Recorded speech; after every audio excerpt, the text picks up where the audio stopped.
Whawhetai ki pia mahalo mu e tau toi maa e pongi le rei ko ni tari fie la to mawhana tau taha katoa pe he pongi ni pongi Tusite wo fulu mātolu o me o i wanoa taha fitu pe ko whe peha tapa ngalo pe ko ke mea me iai o ko whawhila fie ke te koe i he wafa i kona mo he wafa le rei lahi o tau i ko Sisu kalaisi pia mahalo mu e tau toi maa e pongi ni koe ni e tau Kalofiama ko i ki he aho ni pule lulu Tusite aho wafulu mātolu o me o wana tāwhitu pia whatawange pe o ku alamari pe ai mea kotoa pia me apina ki i momoko a o kalane he pongi pia whamare mori pe hiki tō muia te ta Kalofiama kai ki whaha Ngaue i ahon pia kono hui ngai ku ki hiki tō muia te e tau Kalofiama ko ia o e pongi kai whatawange pe o kuna pangapanga mari pe ai mea kotoa pia me apina ko whiha tapa ngalo pe ko ke mea me ei tato e whetapa i pongi Whataonga pia mo e ki kene hanga whai tāpu i kina kotoa ki mautolu. Koe tau Kalofiama koe a pongi ni. O tau te foki peke poti wholofola koe ane a whi ke tau whakaosi mua mo whakakato. Toi Ngaue ka apostolo, po mahana ulu aki pa koe vesi hono no, ke vesi hono taha wha. Kako ane a whi na tau tala noa peke vesi ono fitu pia moi walu. Koe ahoni te tau hokat he vesi hiwa ke vesi koe ia ahono hongo fulu ma wha. Aia tohi Ngaue ka apostolo. Peke tohi Ngaue e lau maare maane ni. Wha pehe ke toko lahi ke tohi Ngaue ni e lau maare maane ni. O mea ngai ake ka apostolo. Pea ku whakarea he toko lahi ke tohi Ngaue ka apostolo. Pea ku whakarea he ka paipo skola ini. Ko tohi Ngaue e lau maare maane ni. Kai ke he a pehe o whahinga whakatunurea. Ka ke tohi Ngaue ni ka apostolo. Tohi Ngaue e lau maare maane ni. Wahe uluaki. Vesi hono ke taha whaka poti wholofola iyo. Ka koe pongi Tusite watolu me o e wana taha fitu te tau talanoa he vesi no hiwa o aluhi fuai koe ke vesi koe hono hongo fulu mawha. Koe vesi te fito koe vesi no taha pe au te fito ai e whakakaukau koe o e ahoni. Koe ka venga fuki o e ahoni o peheni ahono whakarea. Tuku kau lawat me kia te koe vesi taha ko li liwe ni koe ato masi wesi. Vesi taha Ngaue wahana uluaki Ona pehe e kau tangata ka redi, koe hea ku mau tutu mo sio whakama oai ki he langi. Koe Sisu koe a ko awe ke tiki motol ki langi, e pehe pene toi hau. O hangepe ko mo mamata ene aluhake ki loto langi. Koe ka veinga koe e tau Kalofiama koe e pongi ni, au pene hano whakarea. Koe Sisu tatau pe, o ku alu he aho ni. Koe Sisu tatau pe, e toi foki a Ngaua mai. Koe whakarea atu ene, ai ongo angelo. Taimi koe na e mau hake a Sisu koe a ki he langi i he kong ao. Pea tuu pe e kau a ko ngao nau sio whakamamau pe ke langi. Sio hope hono mau hake koe o Sisu, pea puri a Sisu i he kong ao, ka nau kei tuu pe o sio whakamamau pe ke he langi. Moe asi mai, moe tutu mai ongo angelo toko o nau pe atu. E ongo angelo, hei kau tangata o kāreri. Koe hea me aku mau sio whakamamau pe he ki he langi. Koe Sisu koe na aku alu he ahoni. Koe Sisu tatau pe e toi foki mai. Koe ka veinga ia, koe tau Kalofiama mai ahoni. Koe Sisu koe oku alu. Koe Sisu tatau pe e toi foki mai. E toi foki mai. He is coming back. And he is coming back very soon. E toi foki mai e Sisu koe ia. Pea te waki a mamani ke tali e tui e ngahi tui. Pea moe eiki e ngahi eiki. Hanga noa pe foka mamani he ngahi mea ke heke. Tanta hanofo e whanua koe mwene ngahi āsenita. Te ue sipoti he ngahi āsenita. Koe ako pisinisi. Pea ko si ngatu e ngahi mea. O kai ke ngatu a mamania. Ke talitari ai tui e ngahi tui. He koe Sisu koe o ku alu. E iai aho e toi foki mai ai Sisu koe ia. Tala noa maari e tala noa ni vesi hiwaan ki hong fulu maa whai whamatanga ai toke tāng koe koluke. Mala tui koluke nane hiki tohi a Ngaue. Koe toke tā tatau pe ko luke koe toke tā. Koe luke tatau pe nane hiko ia kosperi koe na hiko ia e luke. Ai ko luke nane hiki e kosperi nane luke. Pe ko luke nane hiki koe ia e tohi Ngaue e kau aposto. Me wham pe maria hana whamatala e luke e fui i veni koe ni. Si o whakamamau. Ma tui fwe ko vesi ono fitu me walu. Ko ta anō fuku ia koe ki he talango e Sisu e ki. Ke te nau tolu e mahu inga ke nau tatari i Jerusalema. Mau inga koe ke nau whonu i he lau maare man koe mālohi.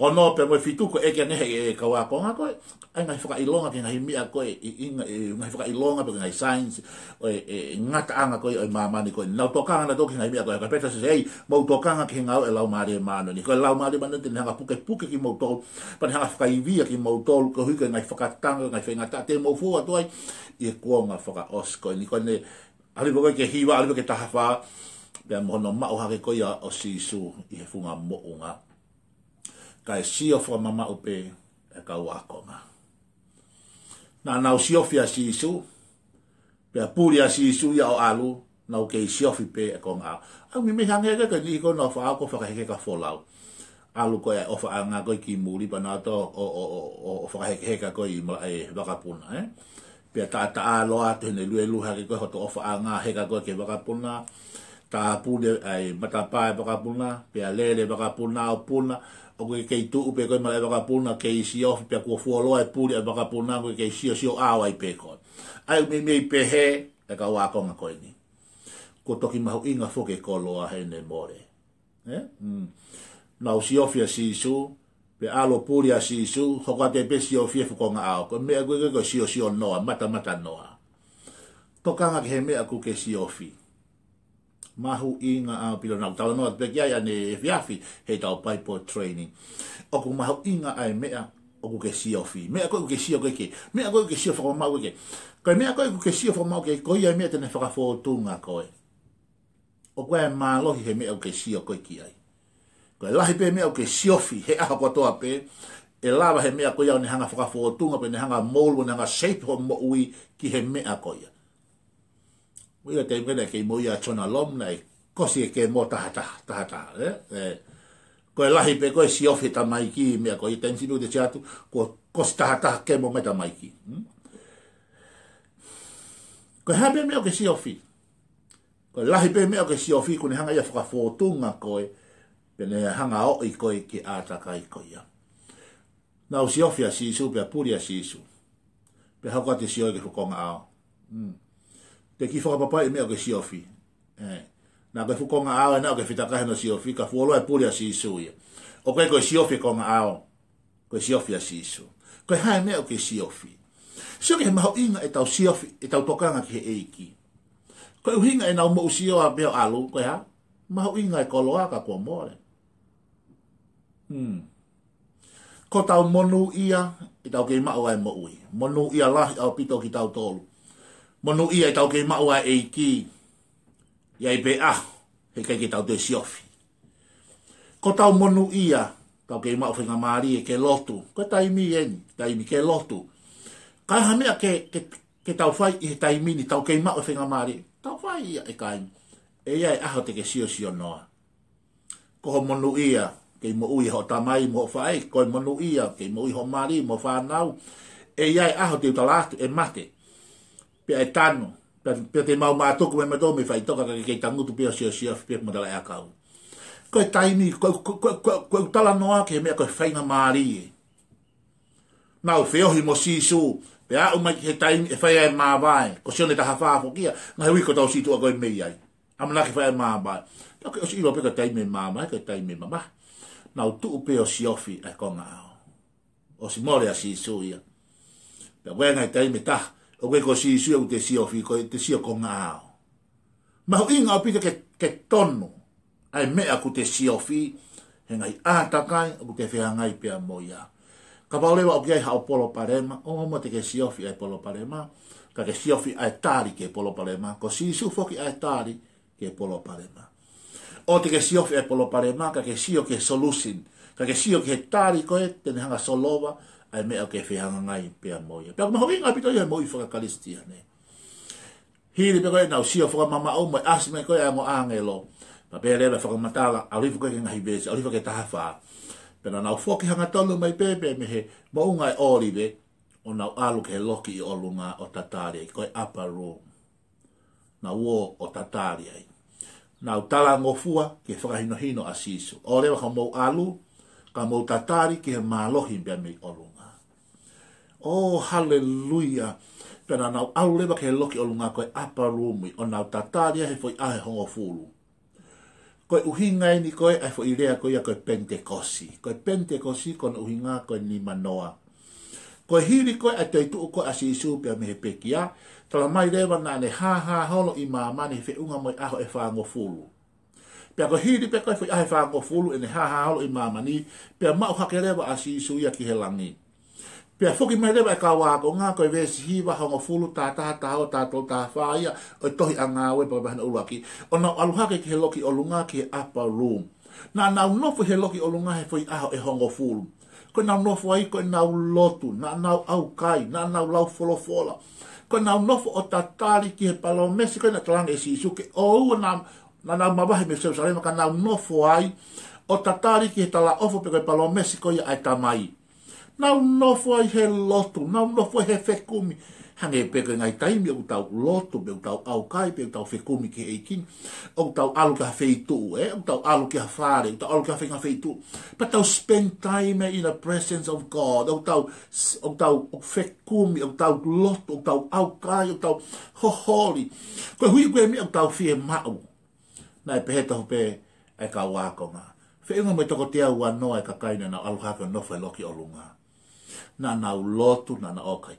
Ai koe whanoa koe, na hahala si suhiri ne te tu me pekia, tāna ke me whi ai hongo fulu koe, o lima noa. Kona uhinga e kuke lawe, tohi a Ngaue, wahe ua vesna uluakin, pia i he hokosia ai aho o e Pentekosi.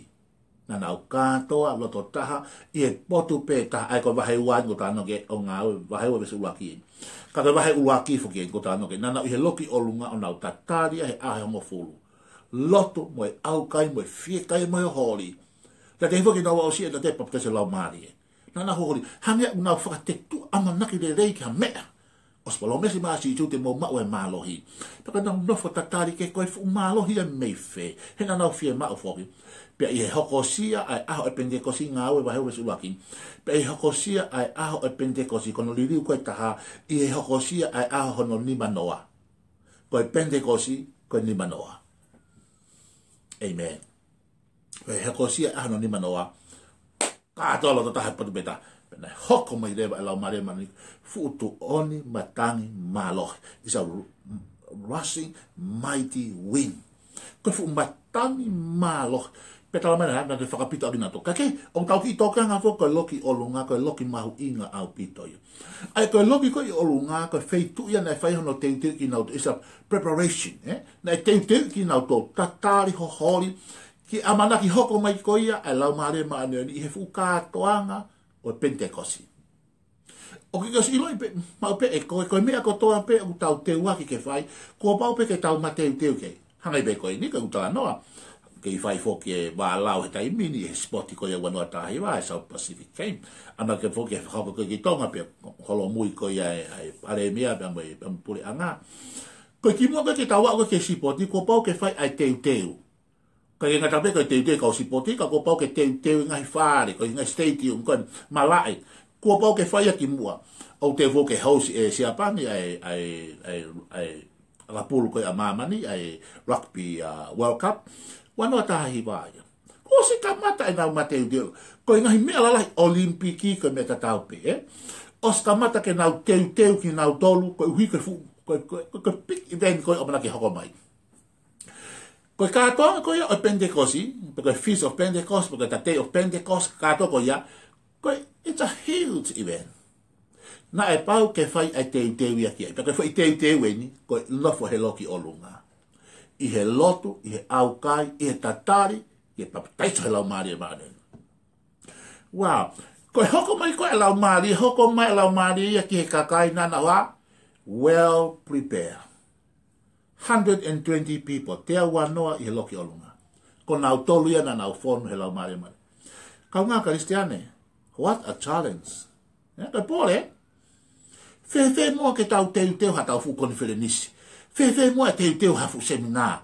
Whewhe mua ngai kātoanga la lahi ai whonua. Whewhe mua ke tau teu akia ai koloa whakalau maari. Whamore more, o sai pita pe teu whakamate rie la ngai whare koe teu e mea koe mai. Sai pe yon kai ke COVID. Ka kou tonga ngā peau ke hake, whewhe mua ke tau ki i teu whakalau maari. O kua utui o ku teu ate ngai siasi lahi ke teu e konifere nisi. Whaafu tewe ngahi pola, tewe ngahi pōhiwa, tewe ako hiwa, tewe mea. Sai au pito keke kou.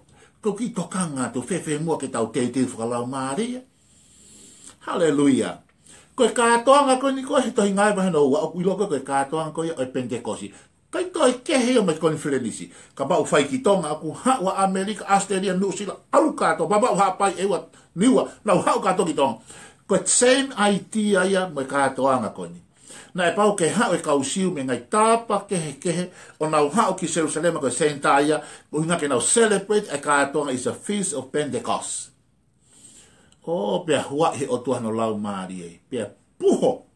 Pia koe nau mātuku pia moe afi o lau Māria. Hena nau tatari.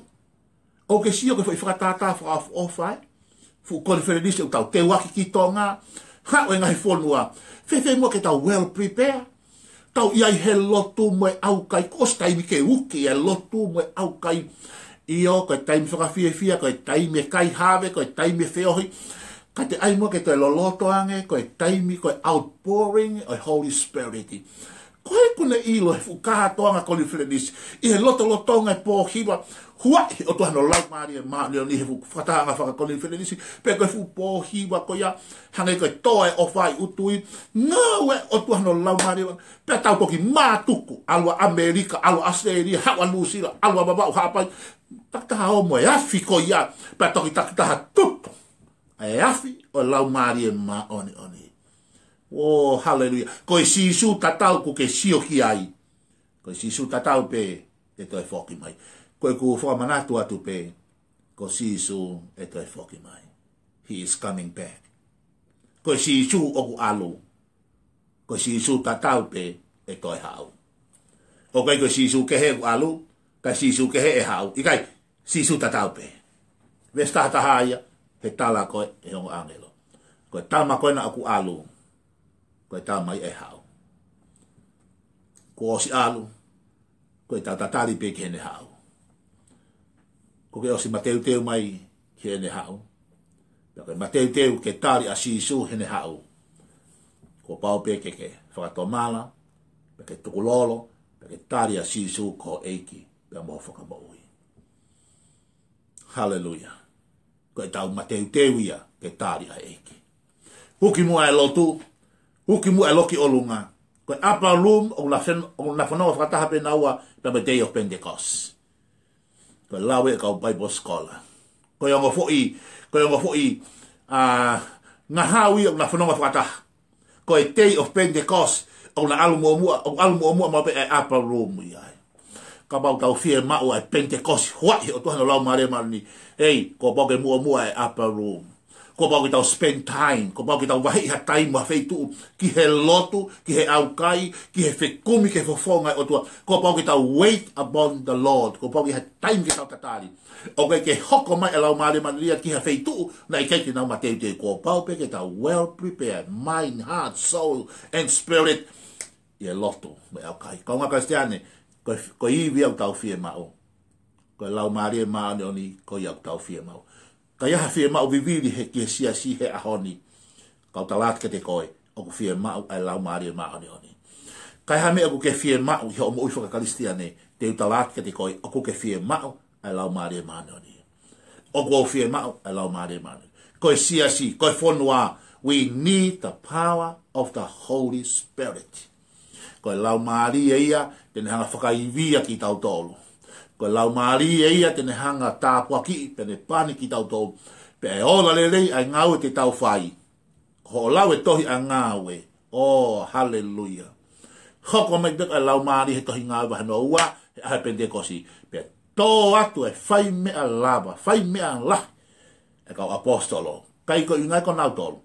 Ka tu hipe koe fu uivi o lau Māria mani. Koe iwia o ku tau fie mau. Koe whainga mālohia me he otua. Maki tau tolu, te tau whai aki ai Ngaue, tō atu, malanga tō atu, kahiwa tō atu, he koe afi foki o lau Māria mani. Ha mea pe e ku tau whai, tō atu ai afi, e ne hoko koe tāpo, o kei ko koe, kei ko au, ka koe fu uiwi pe, me fu mafi o lau Māria mani. Koe kulotu ia i ahone, ofa ke hanga o tua o tāpo e kina koe Sisu o ku alu, koe Sisu tatau pe e toi foki mai. Pia koe kupole ke te koe aho ni, ma teu. Ke tali tali, ai tui e ngahi tui. Pia moe eike ngahi eiki, ko sisu kalaisi, i he tau ngahi mo ui. Tamai koe blotu ia, tāwaki imu eiki tō taha katoa pe i he aho ni. Whawheta imu a koe loki olunga, koe loki au whai meho mau teui, a manaki huai he awhiona ho lau maari mani. Tāwaki ina mua hakakai, pia ke toi tau whamanatu mau pe, koe sisu oku alu. Koe sisu pe e toi foki mai. Tāwaki ina mua ki mau toi aho koe.